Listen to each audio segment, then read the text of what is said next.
میرے نبی نے فرمایا عقل کے اندو عیسیٰ کی مثال تو اللہ کے نبی آدم جی کی طرح ہے جو بغیر باپ کے پیدا ہوئے ہیں۔ مریم وہ ہیں کہ جس سے اپنی عزت کی حفاظت کی۔ سورہ مریم پوری کی پوری رب کائنات نے قرآن کریم میں نازل فرما دی۔ ان کے خاندان کے نام پر سورہ آل عمران قرآن نے نازل فرما دی۔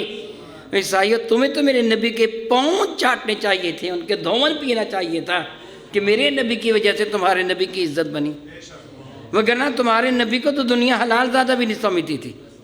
میرے نبی نے بتایا کہ وہ حلال زادہ ہیں بلکہ اللہ کے محبوب بندے ہیں۔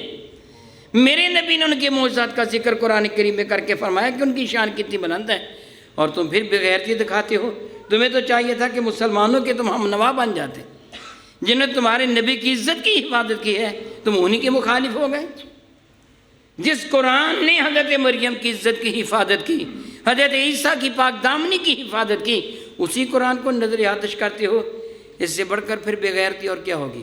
گویا تمہیں منظور نہیں ہے کہ تمہارے نبی کو حلال زادہ کہا جائے۔ اس کتاب کی توہین کا تو جس کتاب میں یہ لکھا ہے کہ نبی یہ حلال زادہ کرتا نہ نہیں بلکہ رب کریم کی ایک قدرت کی نشانی کلمۃ اللہ روح اللہ ہے عیسیٰ، جس قرآن نے یہ بیان کیا اس قرآن کی تم توہین کر رہے ہو۔ کس قدر بے غیرتی ہے۔ اس کے ساتھ ساتھ میں آپ کو بھی ایک احساس دلانا چاہتا ہوں، یہ جو کچھ ہو رہا ہے، جو ہوا، ڈرتا ہوں کہیں آئندہ بھی نہ ہو، اللہ تعالیٰ مجھے معاف فرمائے، یہ ہماری کرتوتوں کی وجہ سے ہو رہا ہے۔ ہمارا عمل اچھا نہیں رہ گیا۔ سزا دو طرح کی ہوتی ہے، ایک ہوتی ہے روحانی، ایک ہوتی ہے مالی یا جسمانی۔ میں اس کی مثال دے کے آپ کو سمجھاؤں گا، ویسے آپ کو سمجھ نہیں آئے گی، لیکن اس سے پہلے میں دعا کرتا ہوں کہ اللہ تعالیٰ میرے کریم آقا کے صدقہ سے سب ایمان والوں کی جان مال عزت و آبرو کی حفاظت فرمانا۔ اللہ نہ کرے کسی کے گھر میں ڈاکو آ جائیں، اسے مار پیٹ کر چلے جائیں، اس کا بازو توڑ جائیں، جسمانی سزا مل گئی، اس کی ٹانگ بھی ٹوٹ گئی، گھر والے کی ٹانگ بھی توڑ دی، بازو بھی توڑ دیا، مگر اس کا روپے پیسہ گیا نہیں ہے۔ دوسرے گھر میں ڈاکو آئے، اس کا 50 لاکھ روپے اڑا کے لیے گئے، لیکن اس کو جسمانی سزا نہیں ملی۔ تیسرے گھر میں وہ ڈاکو آئے تو وہ پیسے تو نہیں لوٹے، البتہ ان کی بیٹی اور بہنوں کی عزت برباد کر دی۔ میں تمہیں اللہ تعالیٰ کی عزت کی قسم دے کر سوال کروں گا، سب سے زیادہ نقصان کن کا ہوا؟ جن کی عزت لوٹی ان کا سب سے زیادہ نقصان ہوا۔ جس کا بازو ٹوٹا اس کا بھی کم، جس کا لاکھوں روپیہ گیا۔ پتہ چلا کہ سب سے بڑی سزا وہ ہوتی ہے جو روحانی سزا ہوتی ہے، جو روح کو سزا ہوتی ہے۔ جسم کی اور مال کی سزا وہ تو برداشت ہو جاتی ہے، جو روح کی سزا ہے وہ برداشت نہیں ہوتی۔ رب کائنات نے قرآن کریم میں ایک قانون کا ذکر فرمایا ہے، اس وقت تفصیل میں جانے کا تو نہیں ہے، میں نے کہ انشاءاللہ تعالی کوشش کروں گا میں 12 فروری کو میں کچھ نہ کچھ اس موضوع پہ گفتگو کرنے کی۔ اللہ تعالیٰ جل وعلا قرآن کریم میں سورہ بنی اسرائیل میں ارشاد گرامی قدر فرماتے ہیں وَقَدَيْنَا إِلَىٰ بَنِي إِسْرَائِيلَ فِي الْكِتَابِ لَتُفْسِدَنَّ فِي الْأَرْضِ مَرَّتَيْنِ وَلَا تَعْلُنَّ عُلُوًّا كَبِيرًا۔ ہم نے تورات میں بنی اسرائیل سے یہ فرمایا تھا کہ تم 2 مرتبہ سرکشی کرو گے، میں تم کو پھر سزا دوں گا۔ اور جب پہلی مرتبہ سرکشی کی تو اللہ تعالیٰ نے، تفصیل آپ جاننا چاہیں تو یہ سورہ بنی اسرائیل بالکل ابتدا میں ہی پہلا ہی رکوع ہے، آپ کوئی سی تفسیر کا مطالعہ کر لیں آپ کو تفصیل مل جائے گی۔ جب بنی اسرائیل نے حد سے تجاوز کیا، ان کے گناہ زیادہ ہو گئے، نافرمانیاں بڑھ گئیں، اللہ تعالیٰ جل وعلا کی کتاب پر عمل ختم ہو گیا، تو اللہ تعالیٰ نے بخت نصر یا جالوت کو ان پر مسلط کیا، اور کم و بیش 70,000 ان کے علماء کو قتل کر دیا گیا۔ بخت نصر نے یا جالوت نے 70,000 کے قریب علماء کو قتل کر دیا، ان کی عورتوں کی عزتیں برباد کر دیں، ان کو غلام اور قیدی بنا دیا، ان کی کتاب تورات کو توڑ دیا، آگ میں جلا دیا، اور ان کی عبادت گاہ بیت المقدس کی اینٹ سے اینٹ بجا دی، اس پہ گندگی کے انبار لگا دیے، اس پہ خنزیر کو قتل کر دیا، وہ سب کچھ ہوا جو معاذ اللہ کر سکتے تھے، وہ سب کچھ کیا۔ اللہ فرماتا ہے بنی اسرائیل کو، یہ میں نے تم کو سزا دی تھی کہ تمہیں جسمانی بھی سزا دی، روحانی بھی سزا دی۔ کیوں سزا دی؟ کہ تم نے میری نافرمانی کی تھی۔ دوبارہ پھر اسی طرح اللہ نے ان کو سزا دی تھی۔ محترمی غور کریے، کہیں یہ ہمیں سزا تو نہیں مل رہی ہماری کرتوتوں کی، کہ اللہ تعالیٰ ہمیں بھی سزا دے رہا ہے کہ تم میرے قرآن کے نافرمان ہو گئے۔ میں اللہ تعالیٰ سے معافی مانگتا ہوں، میں نے سر پر امامہ شریف باندھ رکھا ہے، داڑھی بھی رکھی ہوئی ہے، جبہ بھی پہنا ہوا ہے، تبلیغ بھی کر رہا ہوں۔ کتنے لوگ آپ کو ملیں گے جن کی داڑھی بھی بڑی پیاری ہوگی، جن کا امامہ بھی بڑا خوبصورت ہوگا، جن کا جبہ بھی بڑا اجلا ہوگا، جن کا لباس بھی بڑا سفید ہوگا، وہ وعظ و تبلیغ بھی کریں گے، آپ اس کے حق میں تحقیق کریں، اندر سے بڑے گندے نکلیں گے۔ یہ ہے یا نہیں ہے نا؟ قول و فعل میں تضاد ہے، کردار ہے، گھنونا ہے۔ ویسے وعظ و نصیحت کروں گا لیکن تمہارے مکانہ پہ قبضہ بھی کروں گا، قبضہ گروپ بھی ہوگا میرا، زیادتی بھی کروں گا، ظلم بھی کروں گا۔ میں نام نہیں لیتا فلاں منڈی میں یا فلاں بازار، نام نہیں لیتا۔ جب میں کہوں گا تو آپ کو پتہ چل جائے گا اس بازار میں یہ مشہور ہے، جو کوئی زیادہ دیانتداری کرے نا، زیادہ دیانتداری کرے تو باقی کہتے یار اسے یا حج کروا دو یا عمرہ کروا دو یا ایک چلہ لگوا دو، بس ٹھیک ہو جائے گا۔ پھر دیکھنا یہ بددیانت پرلے درجے کا بددیانت بن جائے گا بظاہر۔ یہ مجھے نہیں پتا سچ کیا ہے یا جھوٹ کیا ہے، میں نہیں جانتا، معلوم نہیں کسی نے کیسے تجزیہ کیا ہوا تھا۔ میں نے پڑھا کہ عمرہ کرنے والوں میں پاکستان کا نمبر پہلا ہے، حج کرنے والوں میں دوسرا یا تیسرا ہے، اور دیانتداروں میں 160واں نمبر ہے۔ عمرہ بڑے کرتے ہیں، حج بڑے کرتے ہیں، پرلے درجے کے بد دیانت ہیں۔ اور آپ یہ جانتے ہیں کہ ہماری عدلیہ بھی کتنی نیچے گری ہوئی ہے، آپ کے علم میں ہے کہ دنیا میں کتنا نمبر ہے پاکستان میں دیانتداری کا، ایمانداری کا۔ پھر ایمان سے بتائیے ہمیں یہ سزا نہیں ملے گی تو اور کیا ملے گا؟ حضرت اکبر الہ آبادی کا وہ بڑا خوبصورت شعر ہے کہ جب میں کہتا ہوں خداوندہ میرا احوال دیکھ، حکم ہوتا ہے کہ اپنا نامہ اعمال دیکھ، اپنی کرتوت دیکھ، تیری کرتوت کیسی ہے۔ جب تیری کرتوت سلجھ جائے گی پھر میں بھی تجھ پہ رحمت فرما دوں گا۔ اگر تیری کرتوت نہیں سلے گی تو پھر اللہ تعالیٰ بھی تجھ پہ رحمت نہیں کرے گا۔ وہ خود ایک ارشاد فرماتے ہیں، ان اللہ لا یغیر ما بقوم حتی یغیروا ما بانفسہم۔ اللہ تعالیٰ اس وقت تک کسی کی حالت کو تبدیل نہیں کرتا جب تک خود ان میں تبدیلی کا احساس پیدا نہیں ہوتا۔ اس لیے اگر ہم چاہتے ہیں کہ ہمیں یہ سزائیں نہ ملے تو ہمیں اپنے آپ کو تبدیل کرنا ہوگا، ہمارے قول و فعل میں تضاد نہ ہو، ہمارا کردار اتنا اعلیٰ ہو کہ کافر دیکھ کے کہے جس نبی کی امتی کا کردار اتنا اعلیٰ ہے وہ نبی کتنے اعلیٰ کردار والا ہوگا۔